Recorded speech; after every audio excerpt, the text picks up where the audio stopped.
sa inyo, nakakapasok lang na balita, di bababa sa 3 salvage victim na ipinalibing sa public cemetery sa Laurel. Nako po, ito, baka daw kasali ito sa missing sa Bungero. Ma'am Luz Biminda Cruz, hilo po. Magandang gabi po, Luzon, Visayas at Mindanao. Bukod sa Taal Lake, sinusuyod na rin ang isang sementeryo sa Laurel sa Batangas.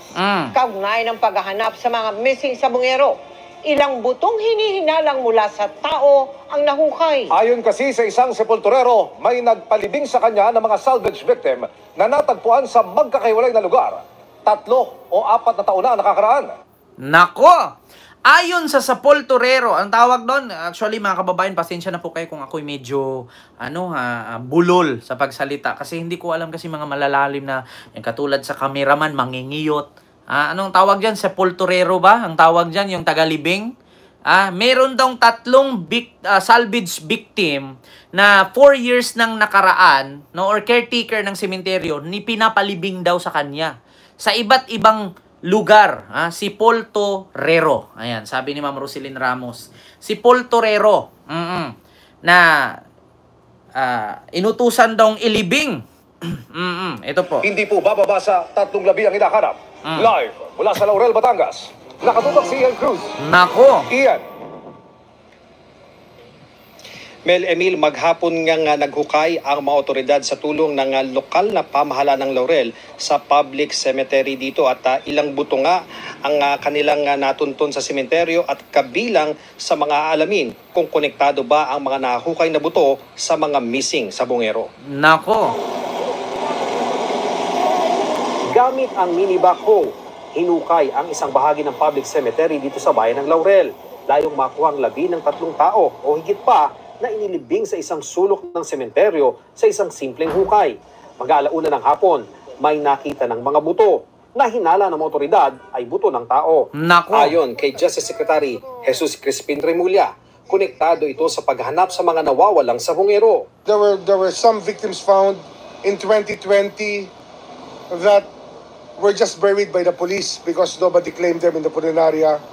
We are exhuming them now. We are setting up the DNA bank that we need to set up because precisely of those people who are missing. Ayon sa sepulturero na nakausap natin, 3 bangkay yung nilibing niya sa bahaging ito ng public cemetery. Ayan po mga kababayan, dyan daw sa bahaging yan ng Laurel, Batangas, inilibing. Yan po yung hinukay ng backhoe. 4 na taong nakalipas, no, or nakaraan, 4 years ago. No? So, kasabay siguro kung 3 to 4 years ago, ay may connection nga ata ito sa mga nawawalang sa Bungero, mga kababayan.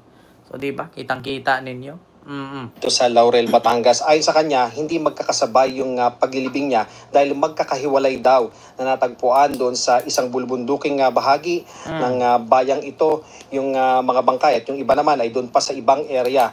At inatasan lamang daw siya na ilibing nga dito sa lugar na ito yung mga bangkay. Yung bahay pabuntok na yan. Saan pong lugar? Sa mga tamayong yan, mga sagubat. Mga ilang taon na mula noon nung nilibing ninyo? Sa tansya nyo lang po. Baka humagit ng 3 yung mga 3. 3 daw. Ayon din sa sepulturero, inilibing niya ang mga labi may 3 hanggang 4 na taon na ang nakakaraan. At sa pagkakaalam niya, ang mga ito raw ay biktima ng salvage. Hindi ko kilala, sir. Basta dinideliver lang sa akin yun. Inaabisa lang ako sa akin, pinire-report sa akin na mag-ready ka at mayroong salvage na ililibing tayo. Tila matagal na rin daw patay nang sila ay matagpuan. Naku. Nabaho na. So matagal na siyang natagpuan doon. Huwag na inuud ng iba. Habang Ma'am Pretty J, yes, Spanish po ang sepulturero. Parang mangingiyot, di ba? Yung parang cameraman, mangingiyot. O, pag narinig ng mga DDS yan, ano mangingiyot, Ken? Dinadamay mo na naman yung mangingiyot. Missing sa Bungero yung nandyan. O, napunta ka sa mangingiyot. Alam niyo naman pag mga DDS, mga Bisaya, yung iba. Hindi ko diniscriminate yung mga Bisaya. Pero kadalasan sa DDS, Bisaya.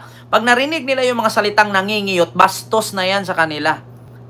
Mangingiyot. Ukay, nakabantay sa lugar ang mga... Minsan pa naman yung mga DDS, mga kababayan, pag nagtanong magkano ka dumating, putang ina, binibenta ka ba? Ganun yan sila. Magkano ka dumating?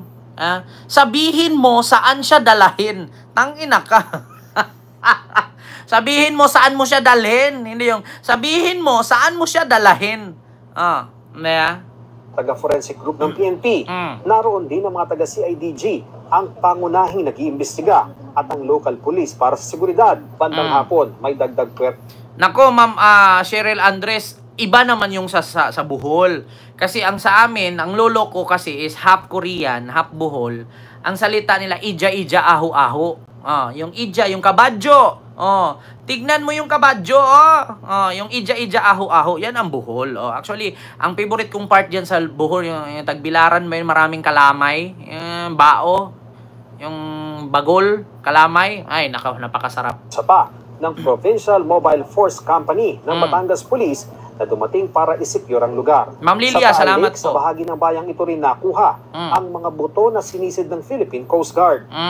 Ang mga nahukay na buto, inilagay ng forensic team sa body bag. Inaasahang ipoproseso ito at kukuhanan ng DNA profile sa layong makilala ito. Yes, Jagna, Bohol ang Kalamay Kent, original. Yes, Leslie lang Malakas, totoo yan. Wajamo yun din ba yun? Ano wajamo? Sabi ni Ma'am Maria Fe. Jagna yun, sir. Di ba? Oo. Ang sarap nun, yung kalamay. Nako, napakasarap. Pag pupunta ka naman ng Iloilo, yung piyaya at saka yung biskotso. Ay, napakasarap. Pag pumunta ka naman ng Bigan, ito yung kanilang churisong maasim. Pag pumunta ka ng Pampanga, yung masisig. Pag pumunta ka ng Taal, katawan ng missing sa bungero ang makikita mo doon. Yun nga lang. Sabi nga dito, bukod dyan mga kababayan sa mga na kot-kot na buto, ito naman ang sabi ng isang environmental specialist, mga kababayan, sa Davao City. According dito sa Sunstar Davao, ayan po ang post nila, na Davao-based environmentalist, bone expert, and founder of the Bone Collector Museum, Daryl Blatchley, shared that the bones found in Taalik are from bovine animals such as cow and carabaos. So, ano bang ibig sabihin, mga kababayan, ng bovine? Yan ba yung kinainan natin, yung may mga bone marrow sa bulalo? Kaya nga, di ba, kagabi sabi ko sa inyo, kapag maging abogado ni Harry Roque si Atong Ang, sasabihin lang yan ni Harry Roque, buto ng bulalo, yon sinilaban para sabihin buto ng tao. Bovine. According dito sa Davao, based environmentalist and founder of the Bone Collector, na ito daw mga buto na to ay galing daw ito sa mga bulalo, yung mga kinakain doon sa Tagaytay. Kaya pag pumunta ka ng Pampanga, sisig. Pag pumunta ka ng Bohol, kalamay. Pag pumunta ka ng Iloilo, piyaya at biskotso. Pag pumunta ka ng Taalik, ang makita mo doon bovine, buto ng bulalo. Diba? Kaya sa totoo lang, mga kababayan, actually po sa Jagna, Bohol ang Kalamay, Sir Ken. Sabi ni Ma'am Judith Kutamura. Actually, ma'am, yung lolo ko po, taga Maribuhok.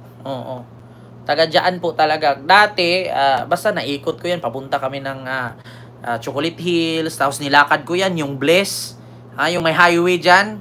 Papuntang Kyokyo o Bikyo Mall. Ay, nako, naikot ko yan. Punta dyan Tagbilaran. Ang daming sawa dyan. Bakit yung palengke nyo dyan sa Tagbilaran, ang daming sawa? Kung pwede nga lang, karnihin nyo yan. Ang sarap niyan. Lasang lasang manok. Nakakain ako ng sawa. At dyan ako nakakain, mga kababayan. Sa Bohol ng paklay. Pinaklay na kambing. Kambing, karning kambing. Sarap. Ako, taga Ubay, Bohol. Sabi ni Ma'am Judith. Ang lolo ko naman, ma'am, taga Maribuhok.